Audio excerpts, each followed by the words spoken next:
Hey, welcome to Stone Soup Poetry. This is an all open mic tonight because we had a rescheduled feature. David Leo Surratt is going to be coming back to us on the 28th. And until then, we also have the 21st coming up, Gloria Monahan, and hopefully many, many more people to join us between now and the end of May, which is Stone Soup's 50th anniversary month celebration. And I hope you all are excited. I hope you guys enjoyed last week's feature, John Rosh. I hope you considered buying his book, Joe Rides Again: The Continuing Saga of Joe the Poet. And I hope you stay for the next futures to be announced. It looks like it's going to be an all online event. So I'll be assembling the people where I can. I'm going to try and get some dignitaries who might not normally even be in Boston around this time of year, but have a history with Stone Soup. Those will be announced hopefully in the next couple of days.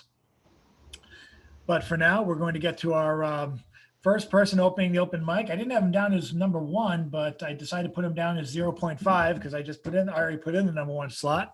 And he is going to, we got a little bit of a musical interlude before we started recording, but he's going to give us one more to go because he might be stepping out and they might be stepping back in. We'll give him an encore then. So let's welcome up Mr. Ethan Mackler. All right. This is entitled Ode to a Hot Night. All right. Ooh, hold on a moment. Just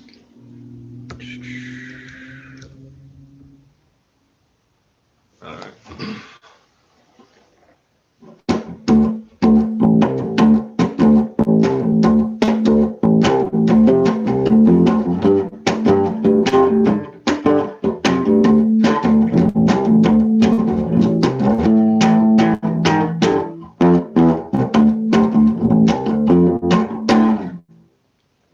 Not the icy cold snap of a West Coast beat.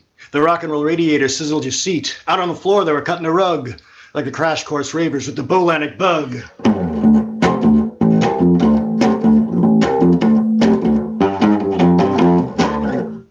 The heat went up and the sweat did too. The only way to cook this boiling stew, sock hop, psych out, rave up heat, 'twas a boogie woogie rhythm with an R&B beat.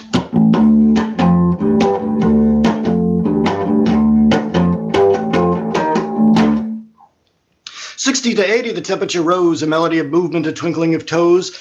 The embers were bright, the furnace had boiled, secretions secreted, and garments were soiled.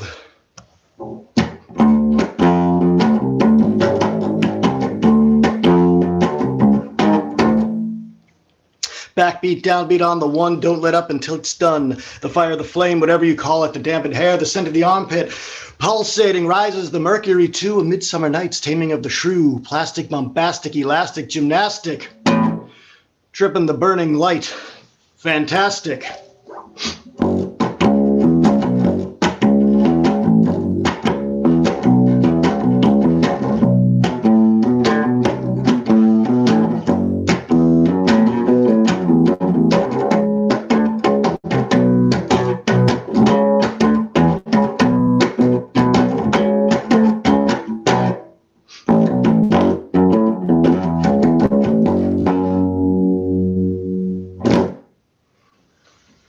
Thank you. Back to you, Chad.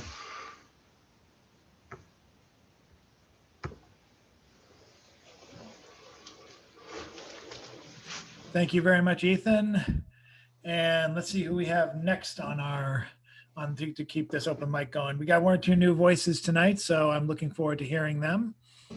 One or two returning voices, so this is great to have. And thanks to those of you who are able to catch any part of the Cambridge poetry mashup this past Saturday. It was a fantastic event, and Tony B put together an amazing ensemble. And if you missed it, you can check out the Stone Soup Poetry Facebook page and elsewhere. And the video for day one, all three to 4 hours of it, is right there for you to survey at your leisure. And hopefully more parts of the event will be taking place online, but also documented. More on that another time when I know more. For now, let's bring up on the open mic, Mr. Bill Lewis.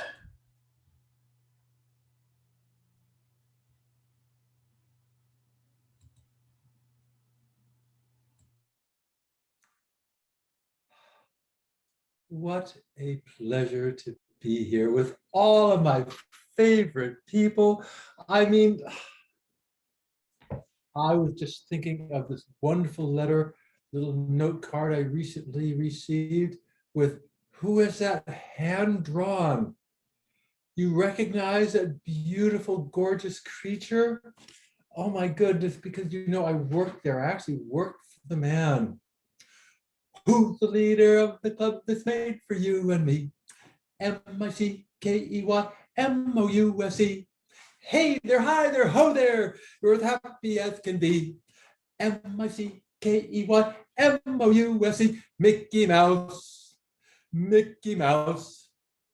Forever let us hold her banner high, high, high, high. Come along and join the song and sing the jamboree. MICKEYMOUSE.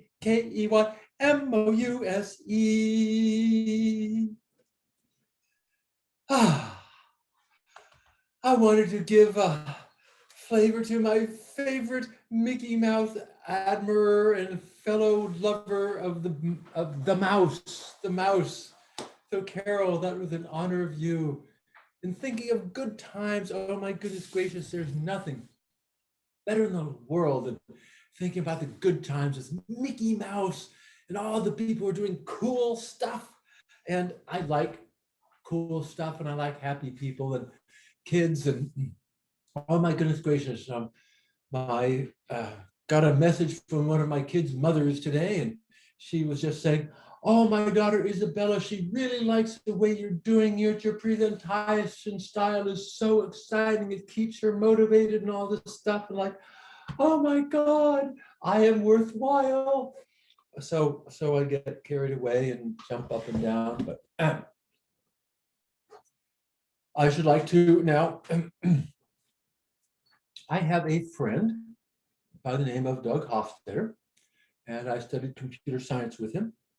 And at one point, he decided that he was really interested in some aspects of poetry. So I'm going to recite a poem and tell you about, well, I'm going to tell you about it. So first of all, this poem is by a gentleman by the name of Clément Marot.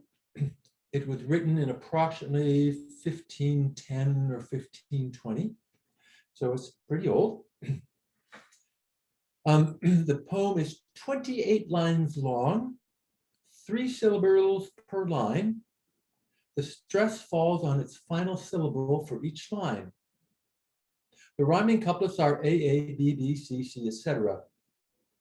Midway, the formality changes from the formal vous to the informal tu. The poem's opening line is echoed at the bottom of the poem, and the poet managed to get his own name directly into the poem. These are things to think about when I attempt to recite it. Here is my friend's translation before I go to the French version. So I thought it would be easier to have the English and English translation. Of course, this is the point. How do you translate poetry? So this is one of many, many translations that my friend and others did. To a sick damsel, my sweet, I bid you a good day. The stay in prison, health recover, then open your door and go out quickly. For Clément tells you to. Go, indulger of thy mouth, lying abed in danger, off to eat fruit preserves. If thou stayest too sick, pale shade thou wilt acquire, and thou wilt lose thy plump form. God grant thee good health, my sweet. Obviously, that does not match the rhyming scheme of the original French, but it matches some of the tone. So here we are in my best French. Mon mignon, j'ai vu donc les bons jours, les séjours, ces prisons. Guérissons, recouvrez, puis ouvrez votre porte et qu'en sorte vivement. Car Clément, lève au monde. Va, friande, de ta bouche, que ces couches en danger pour manger confiture. Si tu dures trop malade, couleur fade, tu prendras l'embonpoint.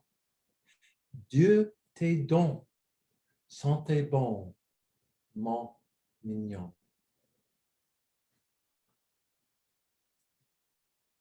And that is just a cute poem. We have written 1,000 translations of it and just thought about how it should rhyme or flow or, how do you translate? So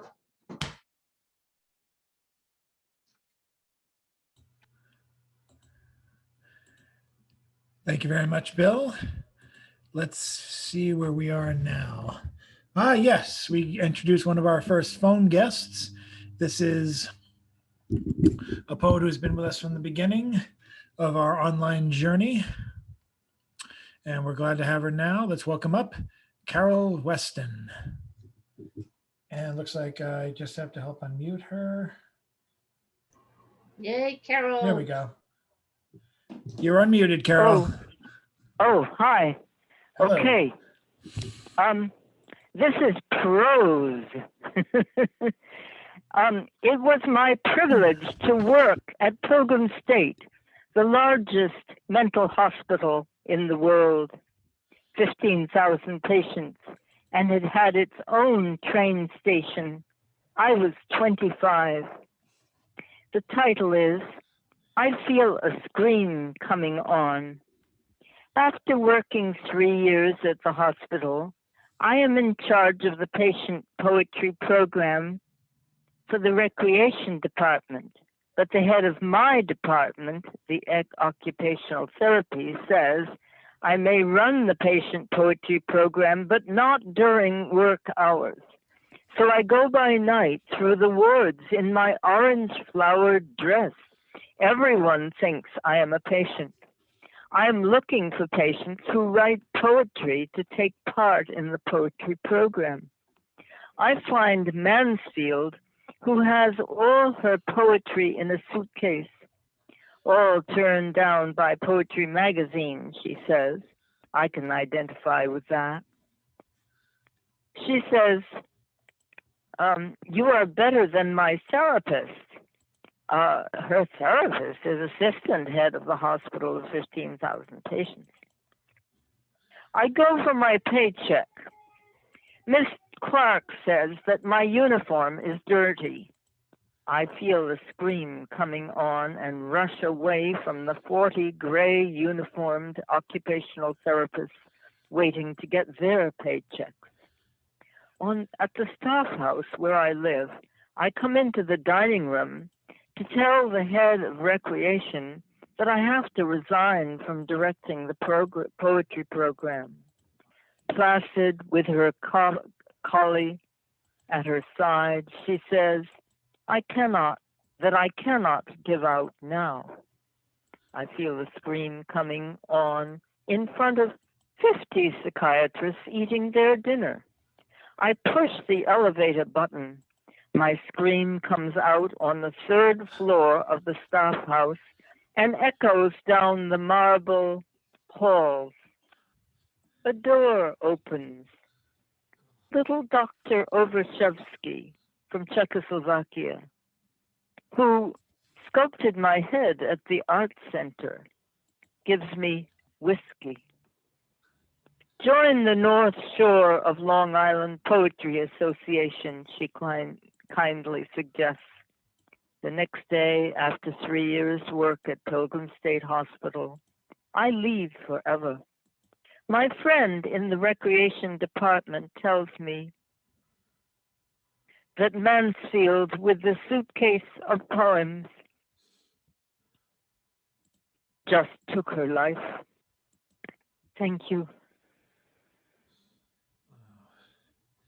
Thank you very much, Carol. That was great. Excellent. Thank you, Carol. We have up next. I don't know his last name, but I know his first name, thankfully. He's new to us and recommended to us by CC Ashagra. And his name is Steve. Steve, do you have a last name? Oh, you have to unmute yourself, sir. I can't unmute you. So sorry.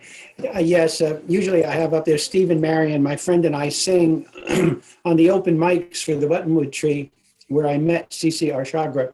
And it's Azzaro, Azzaro. And I'm very happy to come visit tonight and hear some of your poetry. I may not stay all night, but I'm happy to visit and read one of my poems, if that's okay. Absolutely. Should I just get started? Let's do that. Okay.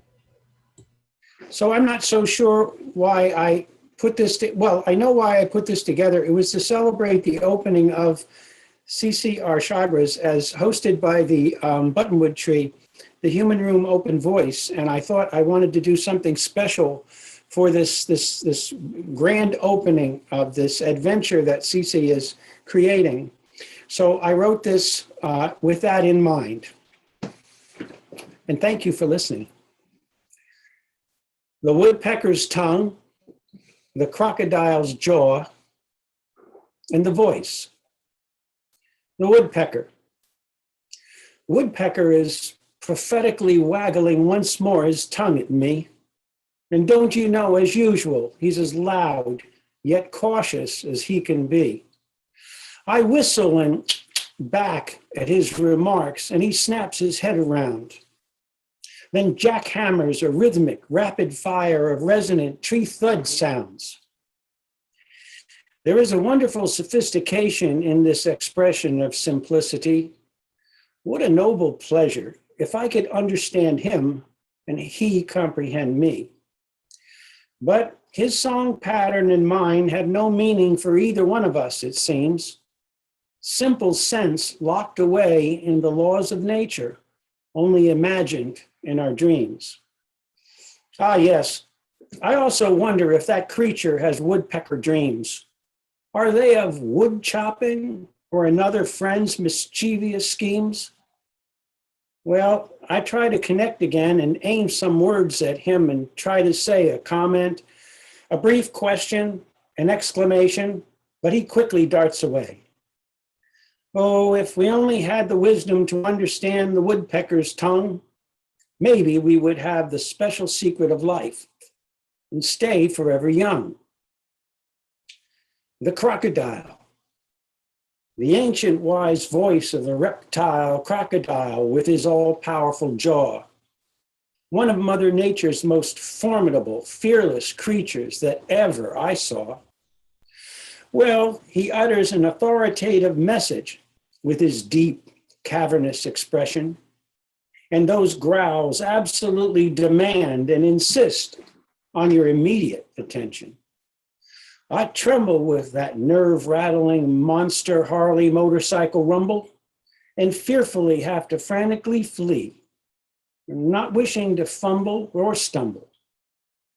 I sense an archaic, deep, abiding fear of the message I think he means to say. I suspect, though, a depth of knowledge, but I'm still driven, desperate to get far, far away. But maybe, perhaps it's possible, I have this croc's message misunderstood, and his expressions are simply sage words of endearment, not wishing to be rude. Oh, if we only had the wisdom to understand the crocodile's bold monologue, then we might have the delightful joy of understanding the noble frog. The voice. Double-fold thought vibrations emanate wobbly sound waves, emerging as talk, song, laughter, crying, shouting, or rants and raves. Well, sometimes the mortal voice could be a joyful expression of oral art. However, if these utterings are void of meaning and not from the heart, they're just random raindrops on barren soil on a cloudy, sunless day. puffing up a little dust and then simply sinking and going away. But if one's words, thoughts, or expressions are comprehended by even a few, it seems to me it would be a wonder, amazing, yet a mystery, even if true. I imagine this temporal, spiritual world of ours could be a much better place if we truly understood one another in word, song, and surely face to face. So, see, if benevolence, kindness, and gratitude permeate your words too, folks will listen, maybe smile and be thankful they heard the real muse in you. If we could learn from the crocodile's jaw and the woodpecker's tongue, perhaps we might understand all creatures' voices and songs that they sung. Words in the water, words on the wind, words from deep in the soul, from Mother Earth's room, infinite varieties without end. Thank you. Thank you, Steve. You're welcome. And let's see who we have next. Let us bring up. Here we go. Looks like I tagged. Here he is, Mr. Chris Fitzgerald. Good evening. This is the second half of my Michelangelo piece. Michelangelo, of course, I consider the one who discovered America, not Christopher Columbus. And so I'm going to do one page of the old world and then the 3 pages of the new world. Michelangelo's main focus seemed to be being an honest, creative human being, not the smoke and mirrors, not the fraud or fart around a rose that society had to offer its members. So when he started to work on the frescoes, Sistine Chapel, there were penises, women with that slit between their legs, nudity, and more nudity, not overwhelming nudity, but just enough to be representative of the human experience. It wasn't a big deal. When Michelangelo and his apprentices went home for the night, the Pope would sometimes walk through his Sistine Chapel. No fig leaves, no loincloths, no fig leaves. Where does he think he is? This is the Catholic Church. Make the nudes decent. Cover them up. So the Pope had a surrogate, a bishop, a Monsignor, say to Michelangelo, nudity has to go. Michelangelo said there's an easy answer for that. Tell the Pope, get rid of sin in the world. And then I'll get rid of the nudity. The best comeback of all time. Now we're in America. I have said before, language is about 100,000 years old. Attitude is 65,000 years old. Not next Saturday, but the next. The sense of touch was never allowed to discover itself. Religious theories, political theories, group theories, enabling the group to move forward with a shared attitude. Those were the ideas that shaped our sense of touch. Language never needed attitude. Attitude cannot exist without language. Still at this point, we'd rather hear parental combat stories, World War II, Vietnam, than listen to Mommy and Daddy and your original start. This is one of my more interesting initial sense of touch stories. This isn't about putting my hand on a girl's breast. That's 1-2 years down the road. This is 12, 13, a rich sense of touch still being just a theory. It's Saturday afternoon, 1-2 o'clock, September, October, I and 6th Street, South Boston, heading towards K, on and off the stairs of a brown 2-family house. For some reason, I have broken into describing what I'm going to do to this 12, 13-year-old girl once I get her clothes off. I'm speaking of 5 or 6 of my friends, same age, can't remember what prompted this outburst, but I was in the groove.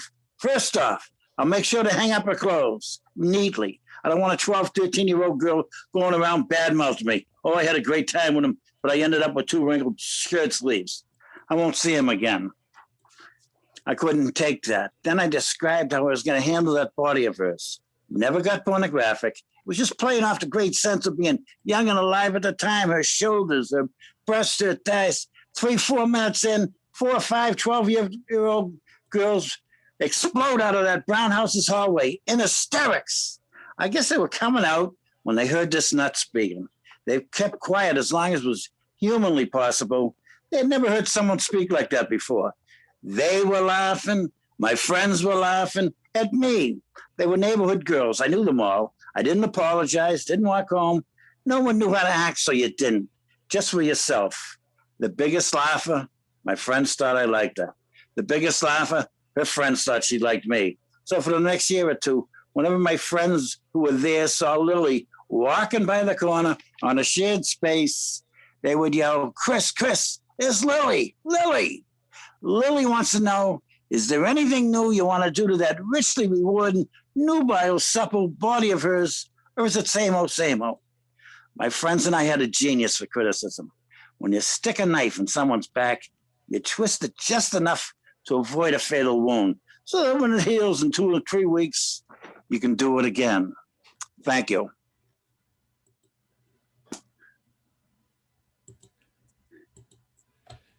Thank you, Chris. Thanks, Chris.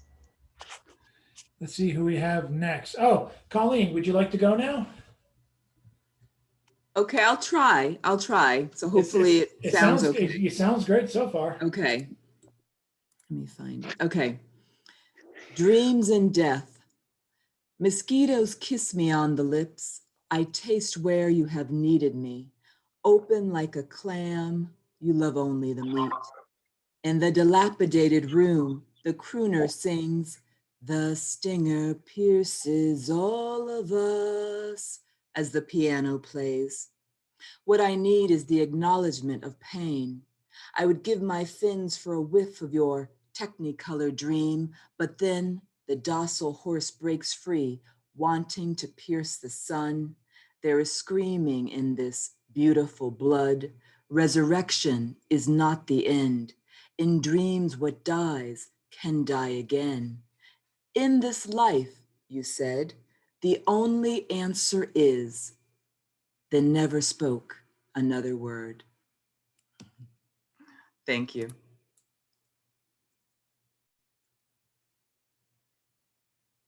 Bravo. And who do we have next? Wow.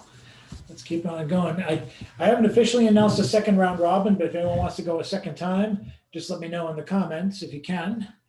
Who do we have next? Yes.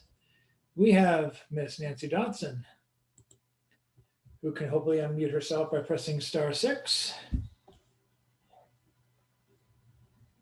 Nancy is one of our phone callers. You're up, Nancy. Little doggy, I miss you, little doggy. I miss you, yes, I do. And when it's time to bite, you would, wouldn't you? I feed you in the morning and take you out in the afternoon. Come play again. The dog bites this time and wishes you wouldn't too.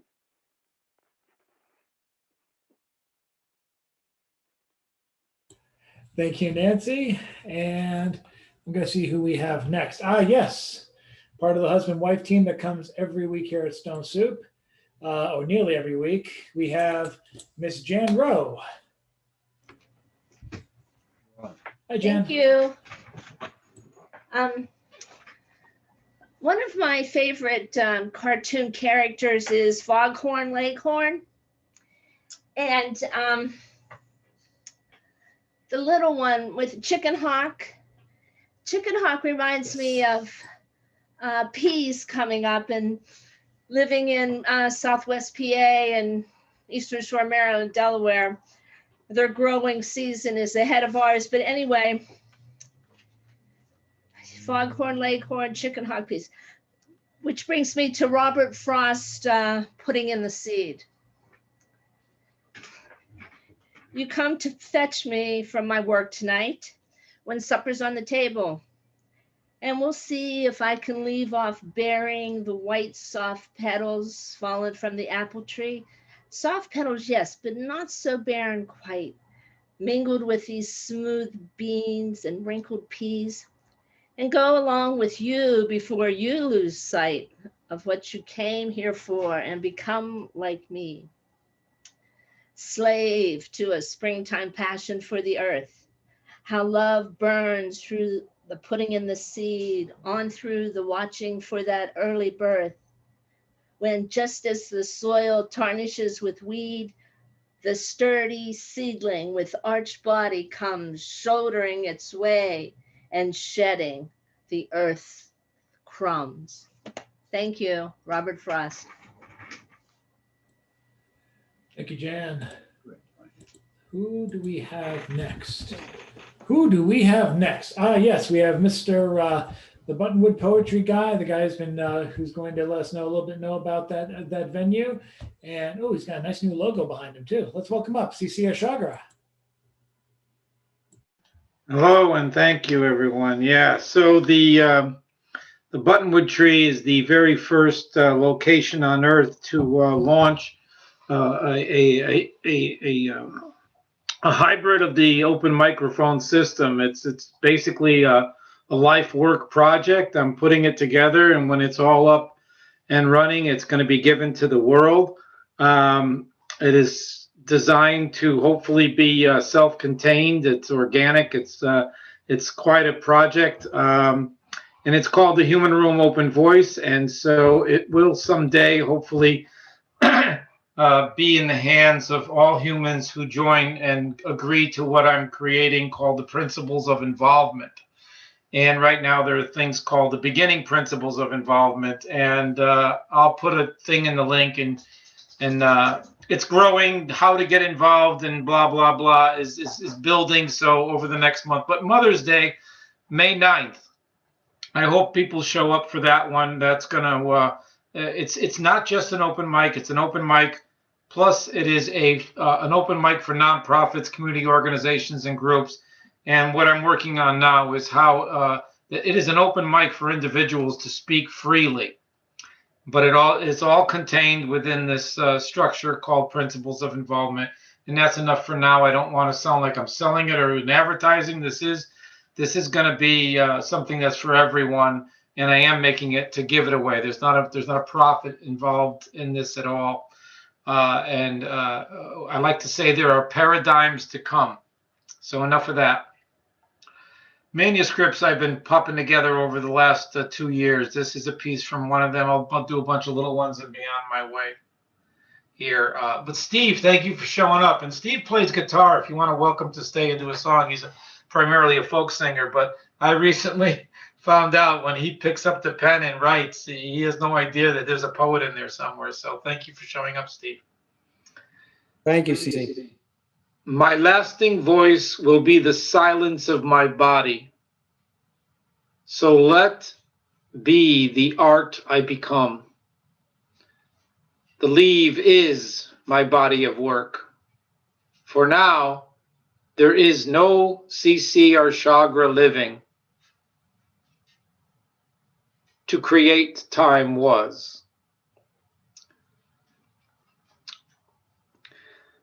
Beauty is the kiss of time dies, surfing on the giant wave of raging lust and passions build, longing for some landing of true love to touch, only to touch eternity first, as the breaking of time's shore comes beneath you to end here.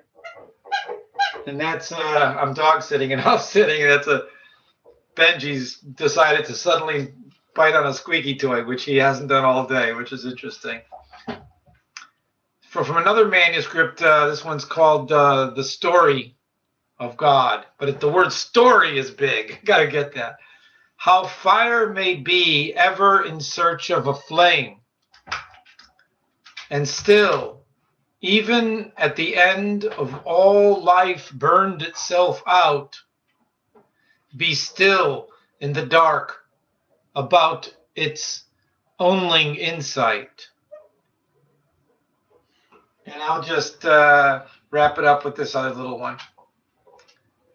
All the earth's raw materials are now ultimate friendships, transcendent and beyond, transpired from being forced to live like clocks, indifferent of together and apart as times, laughing all the way into graves of existence, questioning itself at the end of times, layer upon layer, all learning the same lesson.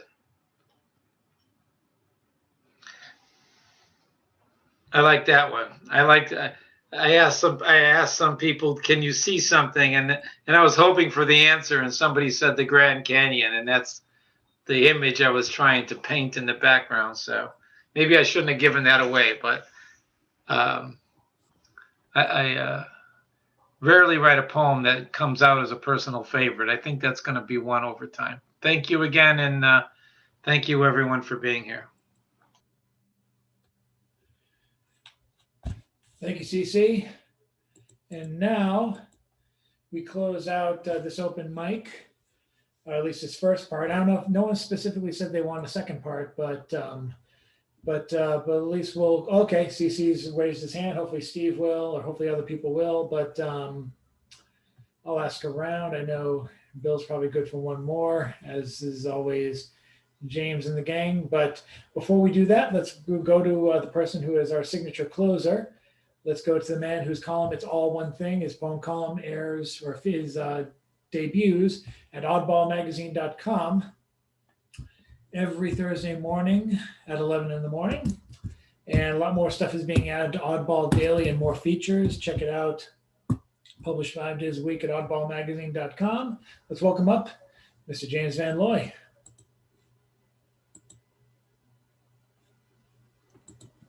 Okay, so I got a poem here called Ghost Mist that came out of the Black Seed Writers group that we attend.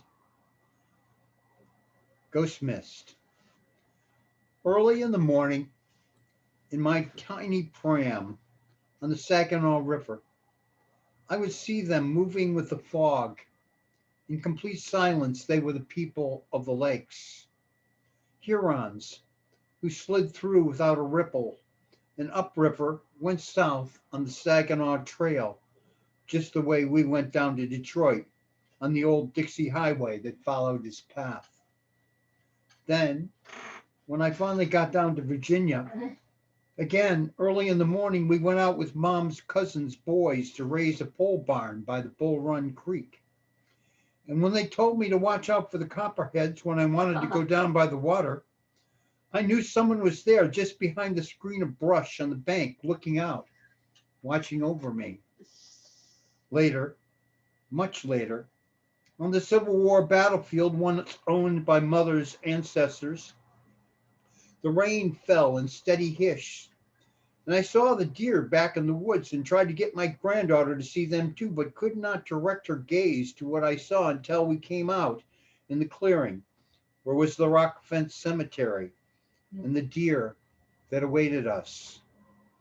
On the same trip, we found ourselves on the bank of the Rappahannock and saw again how strategic I thought this place on another creek that looked out to Chesapeake Bay and the ocean, the great gray green Atlantic and the breeze through the leaves of the trees said a name, Karatamon, the tribe the original immigrant just had to remove before occupying the land, except of course, they never left until we found ourselves once more where Granddad married the grandmother my mother barely knew and whom I never met.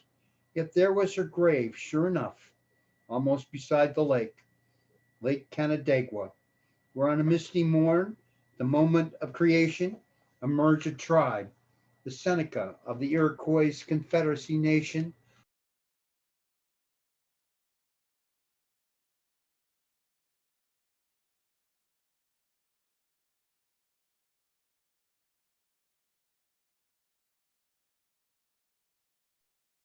Oh, looks like James, you still going? Your mic went quiet. I got muted somehow. Just a second. I'll start again. Though April showers may come your way, they bring the flowers that bloom in May. So if it's raining, have no regrets. Because it isn't raining rain, you know it's raining violets. And where you see clouds upon the hills, you soon will see crowds of daffodils. So keep on looking for a bluebird and listening for his song whenever April showers come along. Thank you. Thank you, Mr. James. Looks like we got rejoined by Ethan Mackler. So this makes it a good time to restart the open mic as our 0.5 reader, number 0.5, our new first, becomes available to us to play one more round. Ethan, are you game? Yeah, hold on. All right. This is a piece by Mason Williams addressing censorship on the old Smothers Brothers show. The censor sits somewhere between the scenes to be seen and the TV sets with his scissor purpose poised, watching the human stuff that will sizzle the magic wires and light up like a wielding shop the ho-hum rooms of America. And with a kindergarten arts and crafts concept of moral responsibility, snip the rough talk, the unpopular opinion, or anything with teeth, rendering a pattern of ideas full of holes, a doily for your mind.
Nice, Ethan.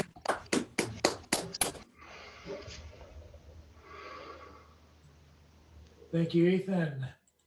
Let's get back to the list. Let's see if Bill Lewis would be interested in going a second time. Hi, Margaret. We'll get you on. Well, with an introduction like that from Mr. Mackler, I have no recourse but to reply in kind. Once again, and not of my own creation, but one of the great poems of all times by none other than, yes, Mason Williams. Excuse me. How about them toad suckers, suck they claws, sitting there sucking them green toady frogs, sucking them hod tuckers, sucking them clunkers, sucking them leaf dice, sucking them plunkers. Look at them toad suckers, ain't they snappy? Sucking they bog toads sure makes them happy. Them hugger mugger toad suckers way down south, sticking they sucky toads in they mouth. How to be a toad sucker? No way to duck it. Get yourself a toad, rear back and suck it.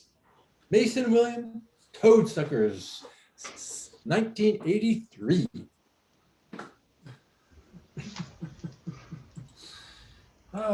Thank you, Bill, for your unique selections as always. It just seemed to fit right in, despite all logic. In all seriousness, let's move on. Let's see who the hell can top a toad sucker.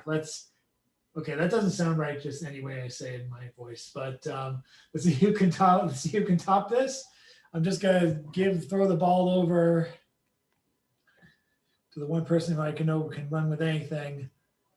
Let's go back to the now unmuted Carol Weston.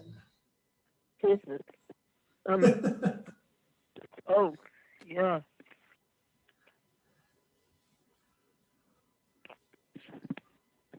Okay. An aging mortal skin.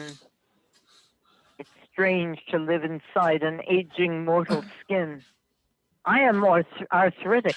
Come over here and listen to my bones. How can I stand up straight enough to wrap my arms around the 100 million mile diameter of the sun? This pile of exultant consciousness has turned to poison on the floor. I have nowhere to step. I gnaw on wood and spit. When winter comes, I bite the ice. My teeth. I am on the threshold of, oh no, I'm not. Okay, I'm going to end there. I gnaw on wood and spit. When winter comes, I bite the ice. Sorry, I couldn't find the right version. Okay, that's it. Thank you, Carol. Always good to have you here. We're going to, who are we going to move to next? Thank you, Carol. Hey, Margaret. That was Margaret, Carol. Let's go back to Steve, who I just asked to unmute. There he is. Wake up. Is it okay if I sing one? Sure. Okay, so this is a song that was written by Kate Wolf. I like it. And I've written a bunch of songs, and maybe down the road we'll have the opportunity to sing some for you, but I would enjoy that. But this is called Across the Great Divide.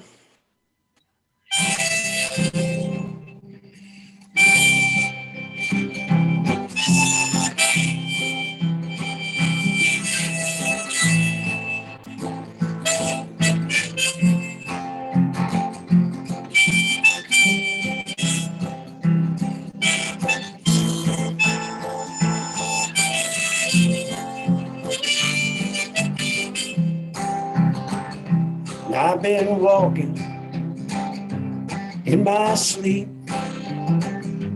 counting troubles instead of counting sheep. Where the years went, I can't say. I just turned around, they've gone away. You know, I've been sifting through the layers of dusty books, loading faded papers. You know, they tell a story I used to know. It was one that happened so long ago. It's gone away yesterday, and I find myself on the mountainside where the rivers change direction across the Great Divide. Well, I heard the owl calling softly as the night was falling. With a question, you know, I replied, but he's gone across that borderline.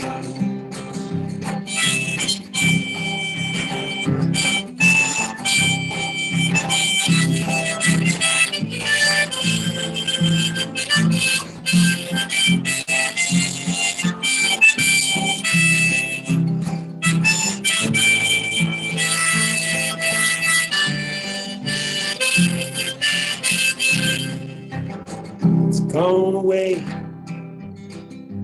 yesterday, and I find myself on the mountainside where the rivers change direction across the great divide. Finest hour that I have seen is the one that comes between the edge of night and the break of day. It's when the darkness rolls away. It's gone away yesterday. Now I find myself on the mountainside where the rivers change direction across the great divide. Where the rivers change direction across the great divide.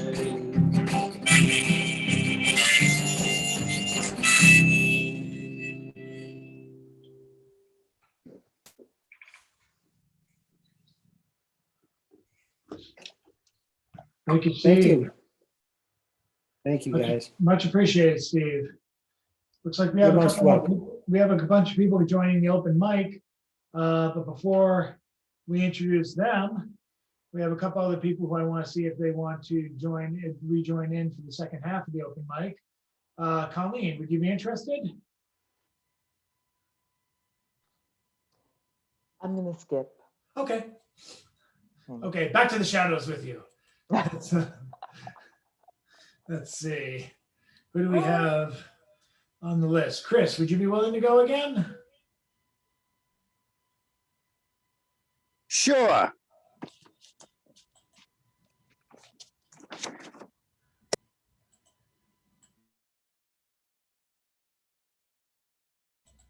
Well, you can go now if you like.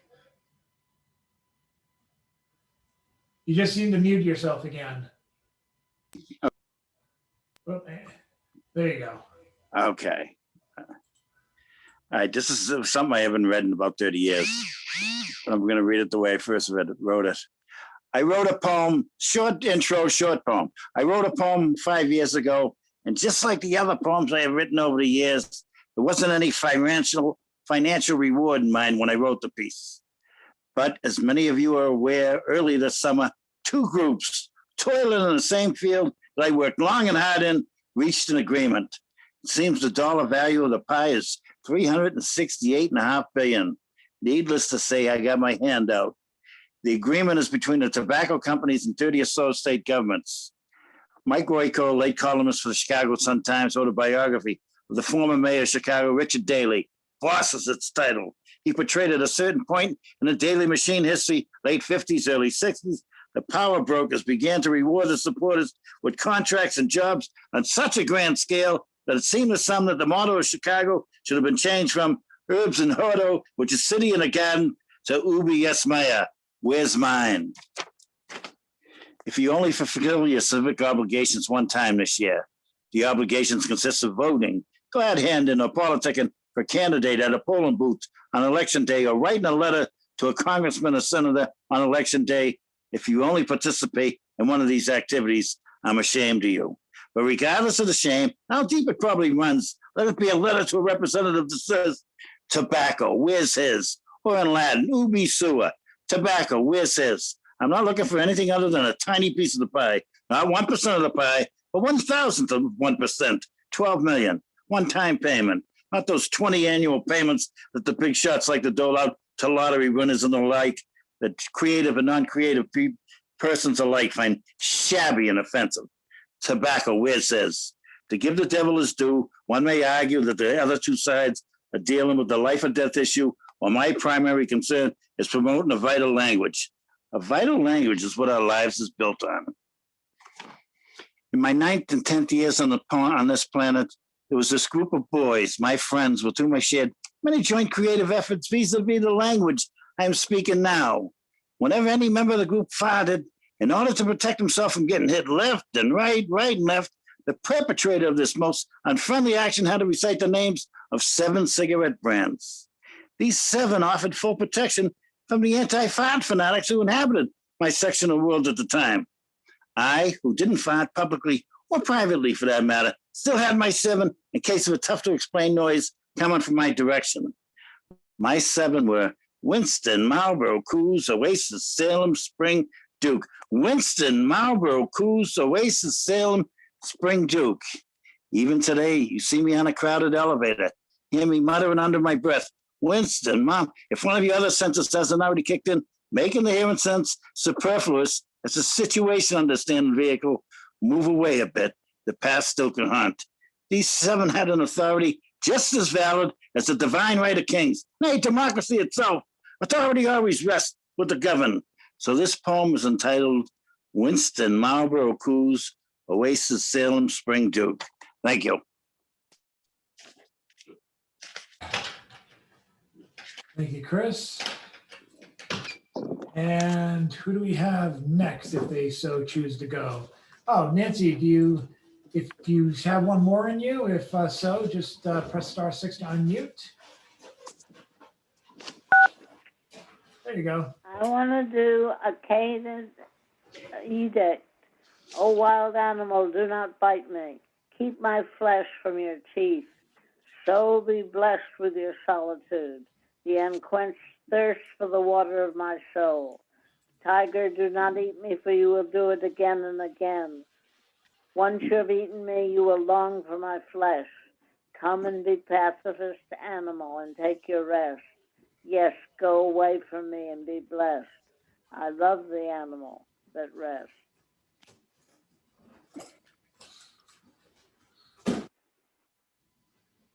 Very good. Thank you, Nancy. Thank you so much. Who do we have next? Jan, you willing to go up again, or do you want to pass?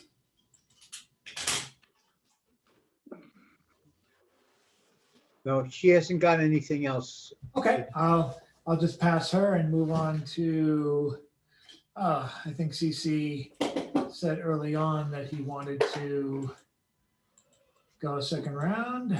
Whoops, I muted you again. Here we go. Here we go.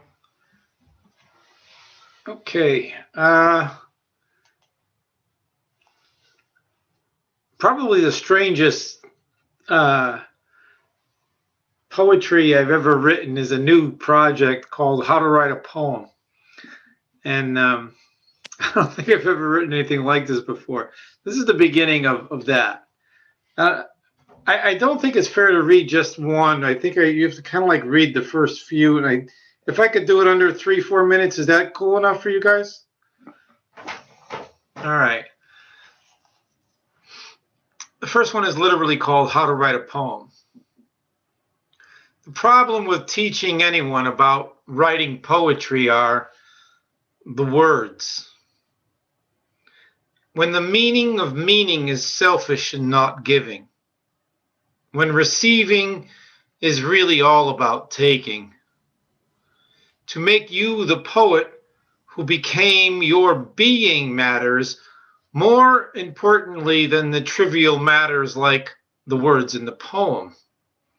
So when you say you completely understand or love a poem, but then when you're asked, what do you understand?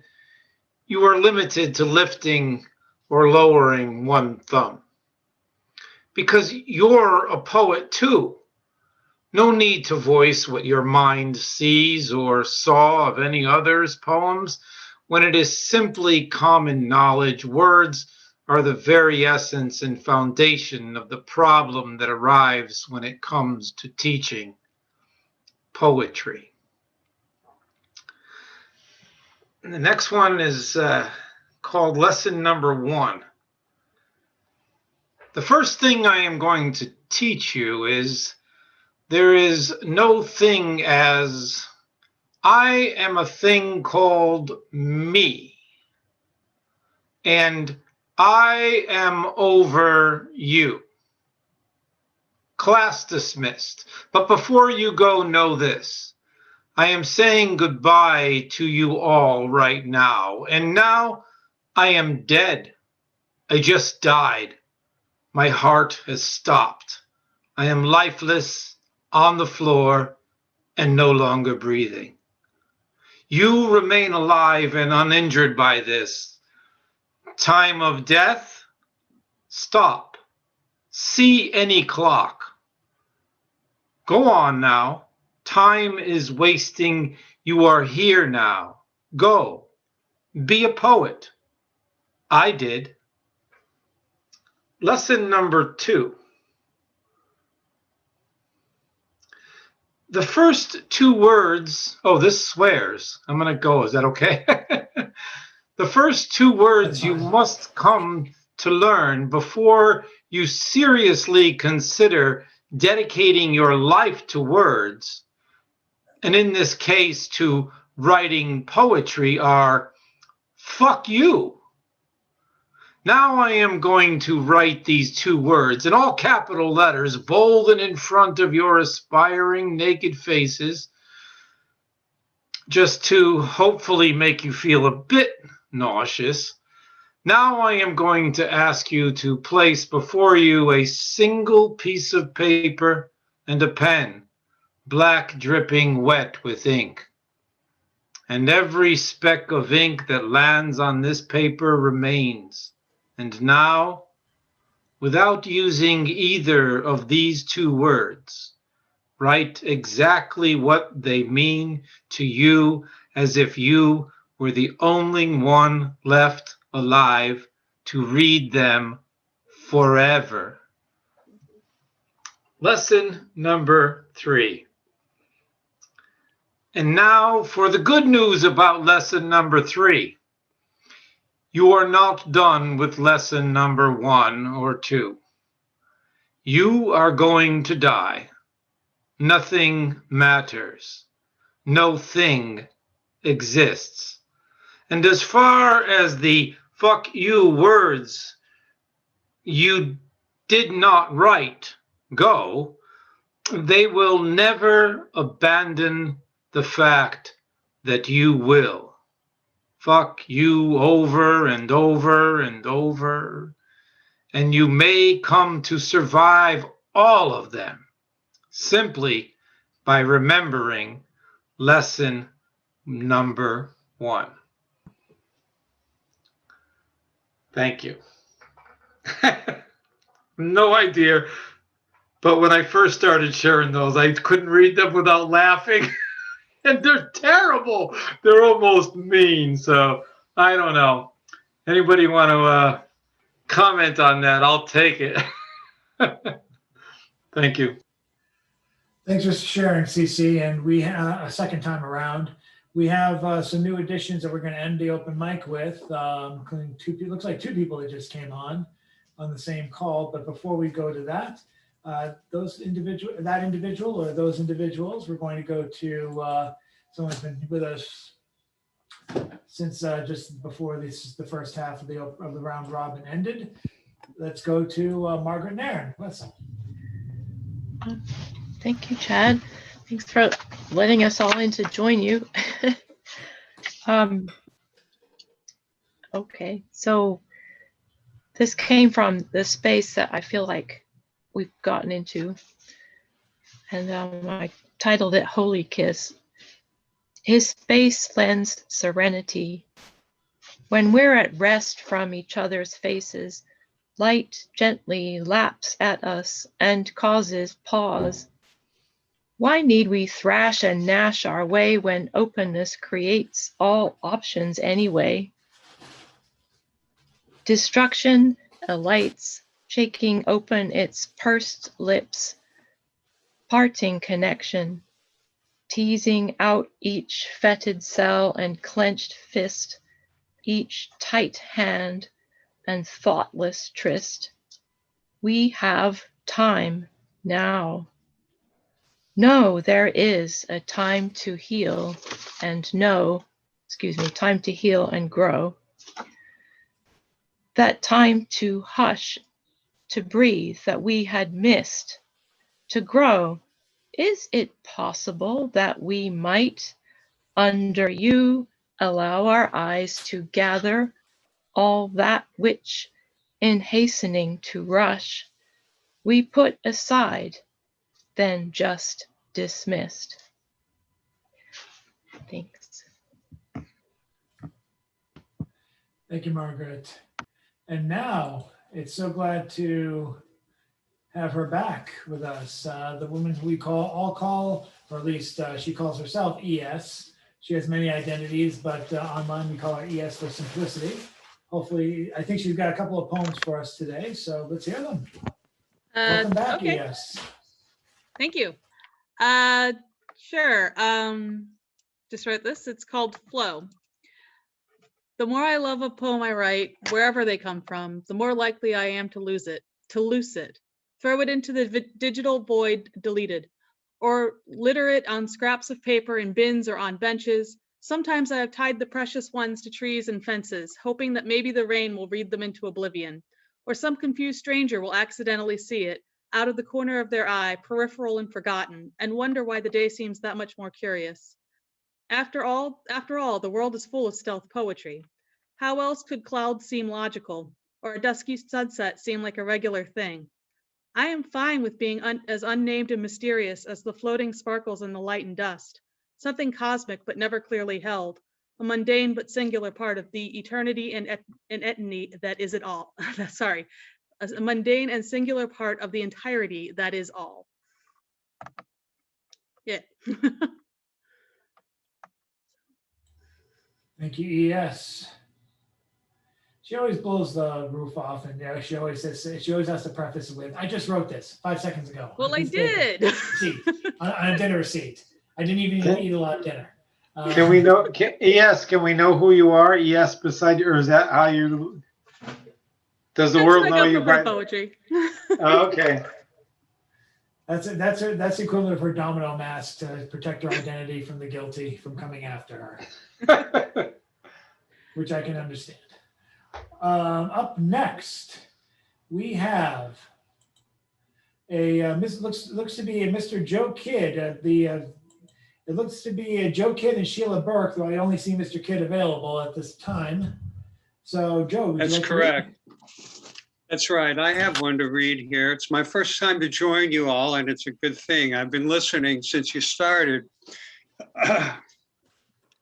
This is one from a book that I published last year called The Invisible Waterhole, and this particular poem is called This Morning as I Washed Geronimo's Hair. This morning as I washed Geronimo's hair, a feather drifted silently down, down, white as the sand upon which it fell. Leaning forward, I whispered the chorus, the notes, the recreation, the text. The interpreter of dreams could but imagine in time. Clay pots boiling, some shattered, painted by hands long since buried in the sand.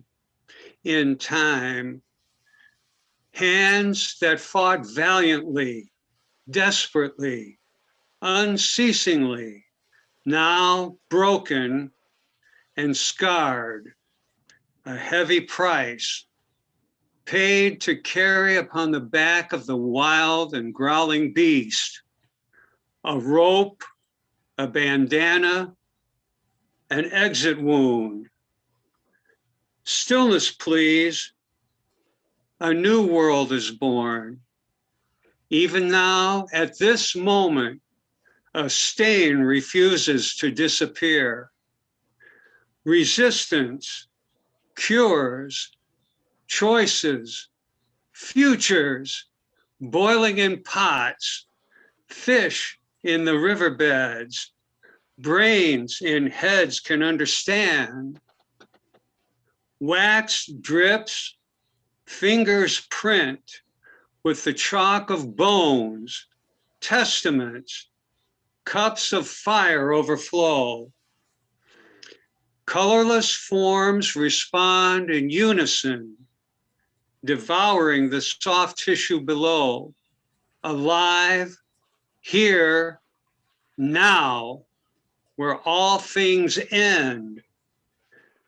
We raise clean hands, covered with skin. We favor ourselves, our families, our servant beasts applauding. Geronimo turns and smiles. Make certain the condition. I must look sharp when I walk out that door. Aho.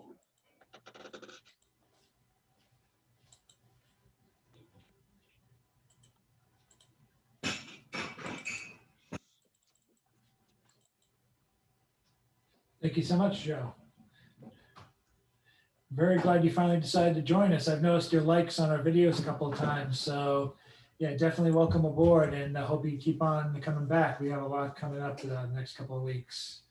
Thank you, sir. I'm going to send a couple things over to the magazine also when I get a chance. Definitely do. We do have a backlog, but we do get to try and get in touch with everybody. That's fine. Thank you. We're trying to keep up with the times, and the times are moving faster than we can we can move sometimes, even as a unit. But thank you for joining in, and we're going to move over to, looks like we're closing back again with our ultimate closer.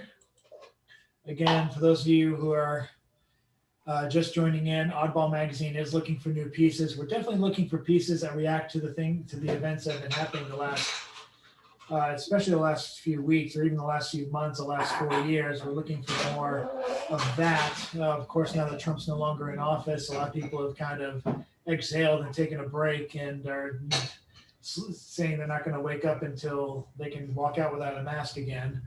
But your input is definitely appreciated. So definitely look at the submission guidelines.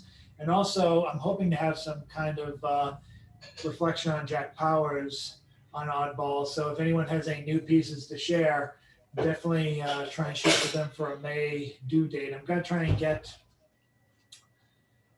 Yuri Hospodar to provide some photos for an essay he wrote in tribute to Jack back in the back when Jack passed. He actually published the essay.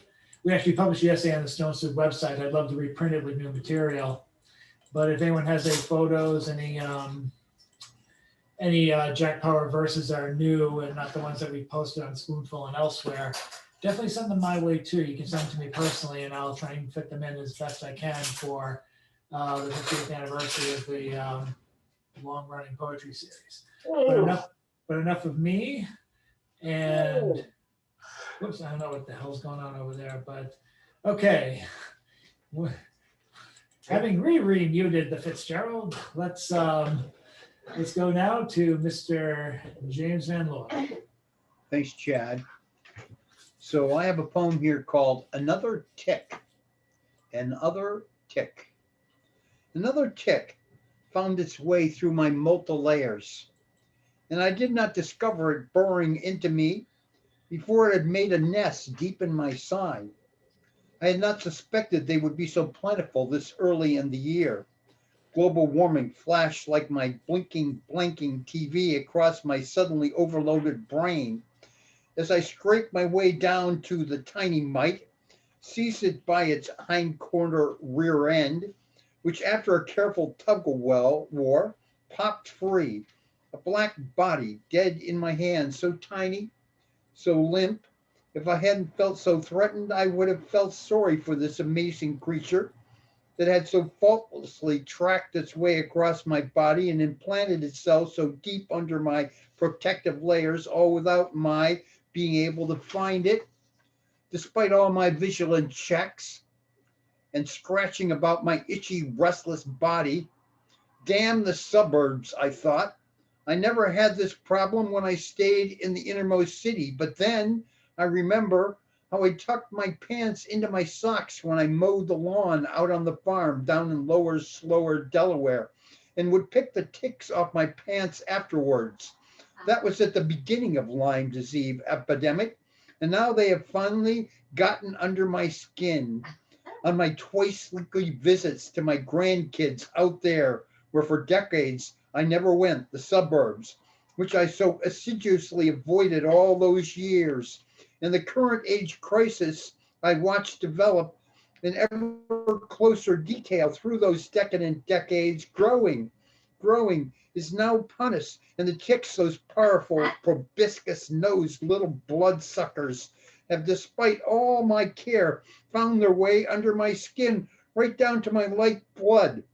And I cannot believe that it's a tsunami wave of change that I've seen building and chronicled so long could now break and find me debilitated, sick, so unwell as I have seen others, that I will be of no use in the crisis for which I have so long studied.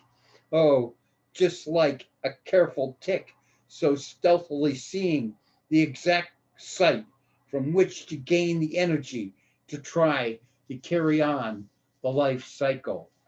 Now, let me sing my song again because I had a little phlegm in my throat. Though April showers may come your way, they bring the flowers that bloom in May. So if it's raining, have no regrets. It isn't raining rain, you know it's raining violets. And where you see clouds upon the hills, you soon will see crowds of daffodils. So keep on looking for the bluebird and listening for his song whenever April showers come along. Thank you. Each one.